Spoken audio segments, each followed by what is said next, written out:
On se retrouve pour corriger l'exercice numéro 33, page 212, et cette fois-ci, nous allons devoir reproduire une figure en vraie grandeur. Donc, nous avons des longueurs de segments à respecter et des mesures d'angle à respecter. Nous allons reproduire cette figure en vraie grandeur. Par contre, au tableau, je vais devoir utiliser une autre échelle, c'est-à-dire que je vais représenter la figure en multipliant les longueurs des segments par 2, sinon la figure serait un petit peu petite. Donc ne soyez pas surpris, je ne prendrai pas 4 cm, mais 8 cm, et je ne prendrai pas 3,8 cm, mais 7,6 avec ma règle. Vous avez reproduit la figure avec les vraies grandeurs qui sont données dans le livre. C'est parti, nous allons commencer par tracer, bien évidemment, un côté de la figure. Je ne peux pas commencer par un angle si je n'ai pas avant tout tracé un premier côté, donc je vais par exemple commencer par tracer le côté qui fait 4. Je décide de tracer ce côté verticalement, c'est-à-dire avec la même orientation que celle qui est représentée dans le cahier. Ce n'est pas une obligation, mais ça me permet de mieux voir la figure au fur et à mesure que j'avance moi sur mon dessin. Donc c'est un petit peu plus pratique de la faire dans le même sens, avec la même orientation, même si ce n'est pas nécessaire. Donc je vais commencer par tracer un côté qui fait 8 cm pour moi, 4 cm pour vous, et au fur et à mesure, tout de suite, je nomme le segment pour pouvoir m'y retrouver. Il s'agit du segment AB, donc je positionne les points A et B. Je vais ensuite pouvoir tracer un premier angle, par exemple l'angle B ou l'angle ABC qui mesure 45 degrés. Je vais donc positionner mon rapporteur sur le point B, aligner le rapporteur avec un côté de l'angle, ici le côté BA, et une fois que j'aurai positionné mon rapporteur, je fais bien attention, encore une fois, à la graduation que je vais utiliser. Vous remarquez que j'ai aligné le 0 de la graduation intérieure. Je vais donc utiliser la graduation intérieure et je vais faire un petit trait à 45 degrés. Donc on y va, 45 degrés. Voilà. J'ai positionné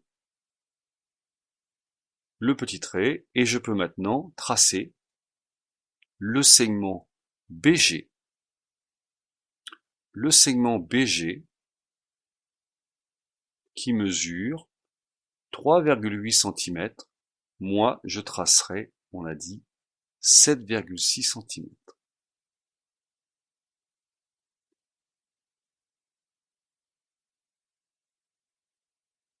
J'obtiens le point G.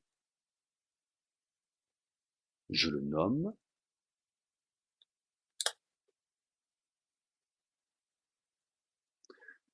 Je vais maintenant mesurer l'angle qui est ici.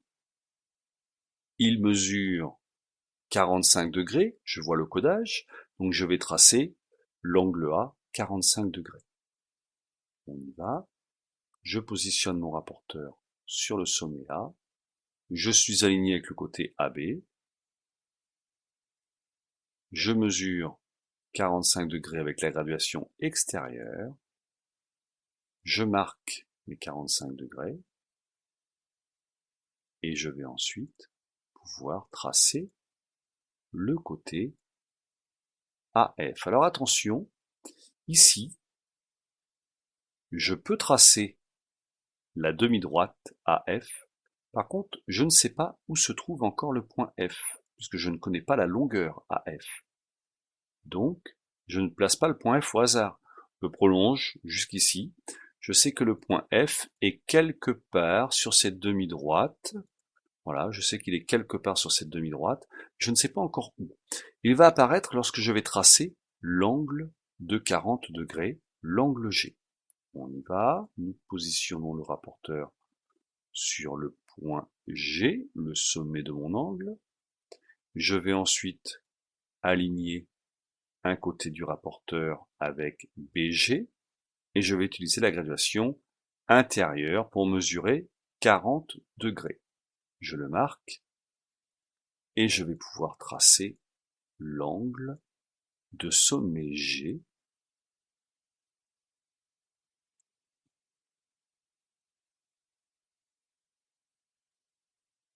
comme ceci.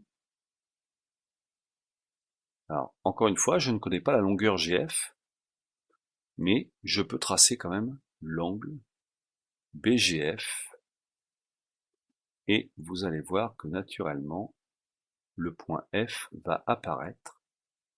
Voilà, j'obtiens le point F.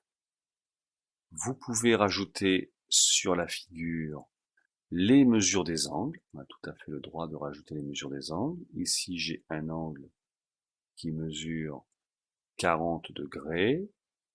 Ici, j'ai deux angles qui mesurent 45 degrés.